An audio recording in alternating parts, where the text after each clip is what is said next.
अस्सलाम वालेकुम everyone over here. FPSC का टेस्ट जो कि 24 अक्टूबर को हुआ, उसकी जो फर्स्ट वीडियो है जिसमें 1 to 50 MCQs थे, वो शेयर की गई है। आज का हमारा जो सेकंड पार्ट है इसका, इसमें 51 से 75 MCQs उस पेपर के शेयर किए जाएंगे। तो लेट्स बिगिन। 51 MCQ नंबर है जी। Recently intermediate colleges have been renamed as. तो जो इंटरमीडिएट कॉलेजेस थे उनको नेम दिया गया, उनको रीनेम किया गया एसोसिएट कॉलेजेस।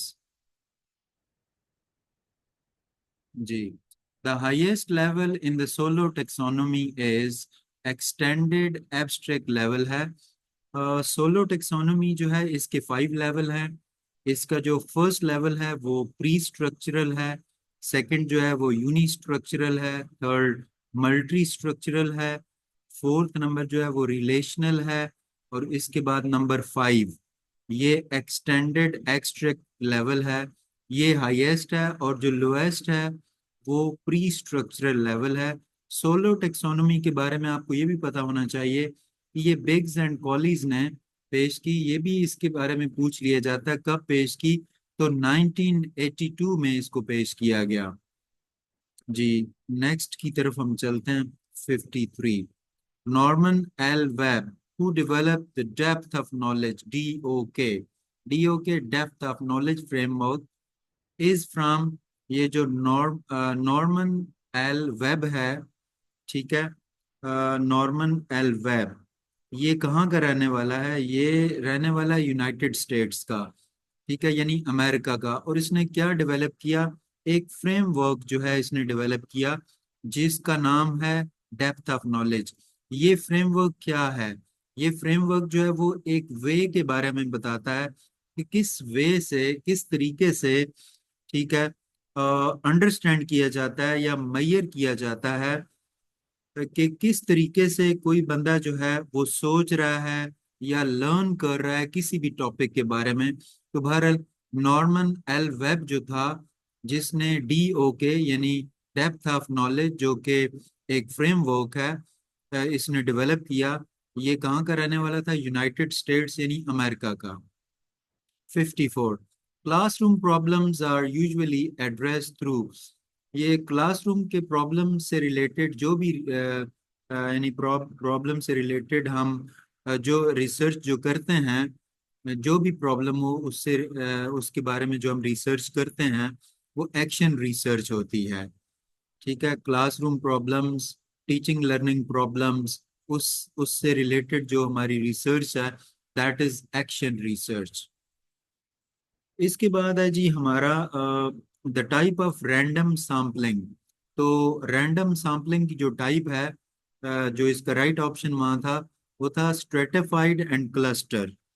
तो स्ट्रेटिफाइड और जो क्लस्टर सैम्पलिंग है, ये टू टाइप्स हैं रैंडम सैम्पलिंग की। स्ट्रेटिफाइड एक टाइप है और दूसरी क्लस्टर जो है ये सेकंड टाइप है, random sampling method.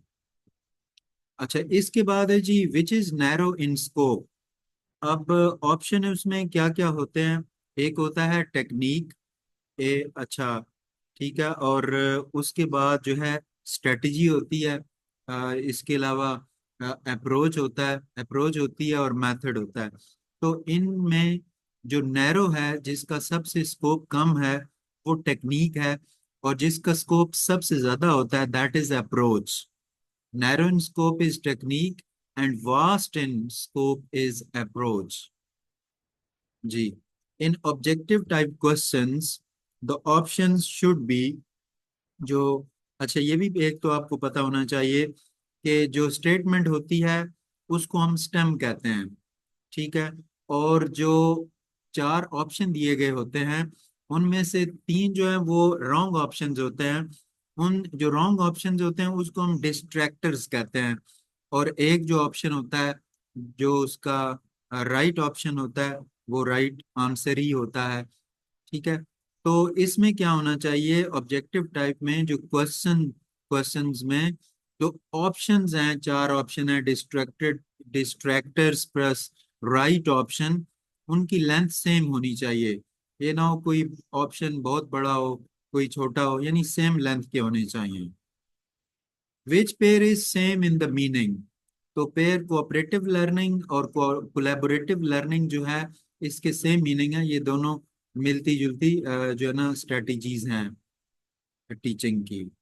The best strategy for resolving conflict among teachers, अगर हमने टीचर्स में जो कॉन्फ्लिक्ट हो उसको अगर हमने हल करना हो, रिजॉल्व करना हो, तो उसके लिए जो बेस्ट स्ट्रेटजी है वो है meditation and open communication. Meditation होता है गौर व फिक्र करना, और उसके बाद फिर ओपन कम्युनिकेशन यानी खुलकर उस पर बात करना। तो इससे जो एक कॉन्फ्लिक्ट होती है टीचर्स में उसको हम सॉल्व कर सकते हैं। What was the main point of National Education Policy 2009 in Pakistan? तो उसका जो मेन पॉइंट था, जो फोकल पॉइंट था, that was quality education for all. जी नेक्स्ट पे हम चलते हैं, टायर्स ऑफ 2009 एजुकेशन पॉलिसी। तो तीन पॉइंट उसमें क्या थे, elementary, secondary and higher education. जी इसके बाद है जी portfolio is which type of assessment. Portfolio जो है ये स्टूडेंट का वर्क होता है, ये इसमें दोनों असेसमेंट आ जाती हैं, फॉर्मेटिव भी यानी ड्यूरिंग सेमेस्टर भी और सेमेस्टर के एंड पे भी। फॉर्मेटिव असेसमेंट ड्यूरिंग सेमेस्टर होती है या ड्यूरिंग क्लास होती है, और summative at the end of the semester या टर्म। तो पोर्टफोलियो में जो ये जो टाइप है असेसमेंट की, इसमें बोथ फॉर्मेटिव और समेटिव है। अच्छा ये एक स्टेम था, स्टेटमेंट थी कि हिराज पेरेंट्स वांट्स टू, ये वांट्स टू दो दफा आ गया, wants to seek the admission of their child, कि वो हिरा का एडमिशन कराना चाहते हैं in FSc after matric. Which type of assessment will be there for her admission. जब भी एडमिशन लेने के लिए या ये देखने के लिए कि इस बच्चे को कहाँ प्लेस करना है, तो उसके लिए जो असेसमेंट होती है, जो यूज होती है, दैट इज प्लेसमेंट असेसमेंट या प्लेसमेंट टेस्ट। इसके बाद है जी ये फिर ऑप्शन रिपीट हो गया है, एमसीक्यू रिपीट हो गया है, in which type of research classroom difficulties fall. तो किस में क्लासरूम की टीचिंग लर्निंग की जो डिफिकल्टीज हैं वो किस रिसर्च में फॉल करती हैं, that is action research. Aslam selected the same subject, जब सेम की बात आ जाए तो याद रखिएगा कि हॉरिजेंटल होना चाहिए, ठीक है। तो अब इस स्टेटमेंट में क्या चीज लैक कर रही है, ठीक है, वो अब देखें, lacking of vertical content. Lacking of vertical content जो है ना वो इसमें, यानी इसमें वर्टिकल कंटेंट नहीं है, ठीक है। सेम हो तो वो क्या होता है, वो हॉरिजेंटल होता है, सेम क्लास की बात आए तो। Which is the feature of curriculum.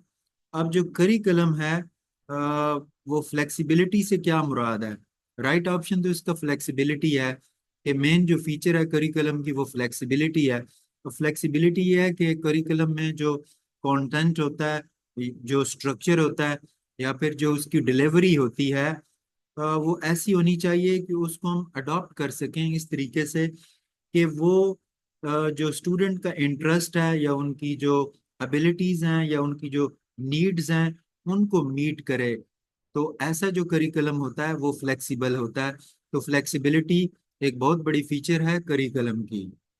जी इसके बाद है in which development the student explore behaviour and mental process. जब मेंटल प्रोसेस की बात आ जाएगी तो आपने अंडरस्टूड है कि that is cognitive development. Who is the founder of cognitive theory. Cognitive theory जो है इसका फाउंडर कौन है, ये जीन पियाजे है।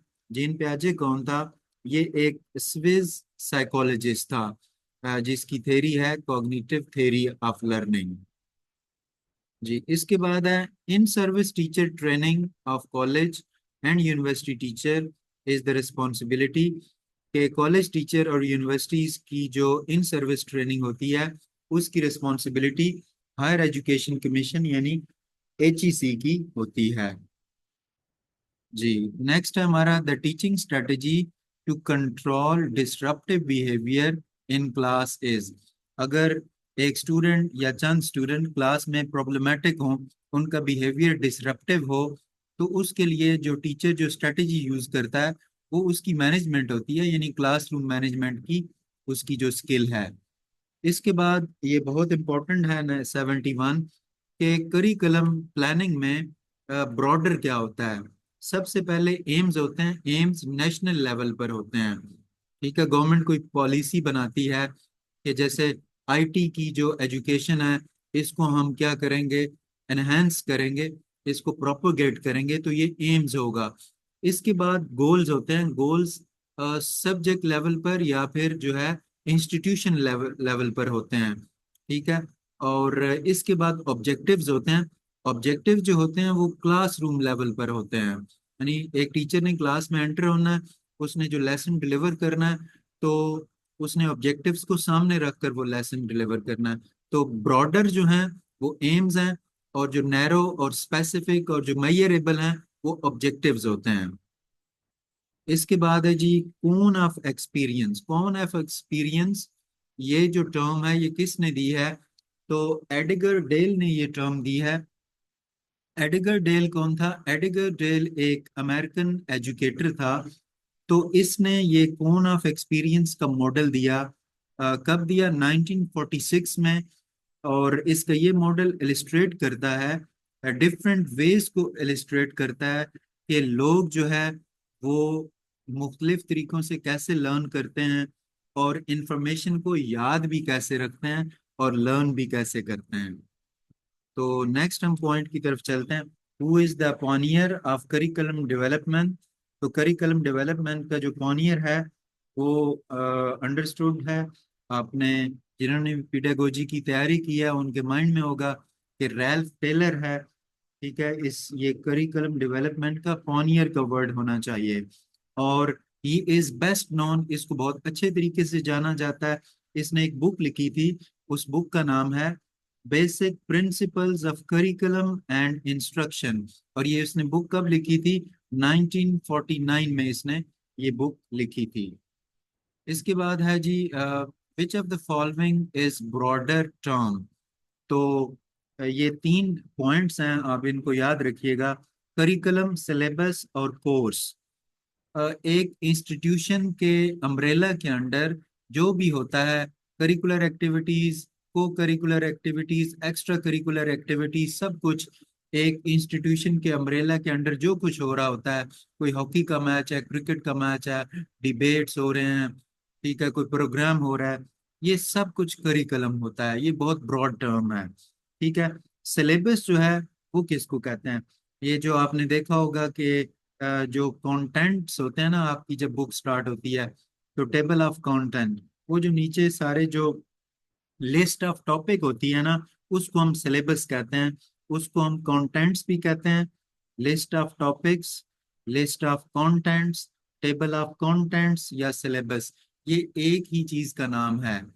ठीक है, तो ये नैरो होते हैं। इसके बाद कोर्स आता है। ये टेबल ऑफ कंटेंट्स में जो टॉपिक होते हैं उनको जब उनकी जब आगे डिस्क्रिप्शन होती है, जो वजाहत की गई होती है सारी, उसको हम कोर्स कहते हैं। तो ये तीन पॉइंट्स बहुत इंपॉर्टेंट हैं। हमारा लास्ट पॉइंट आज का है कि which is more effective method of, है ये ओडी नहीं है, ऑफ है, data collection in qualitative research. तो ये फोकस ग्रुप एंड इंटरव्यू है। क्वालिटेटिव रिसर्च में फोकस ग्रुप और इंटरव्यू ही होता है। Student, thank you very much. आपने इस लेक्चर को सुना। 25 MCQs थे हमारे।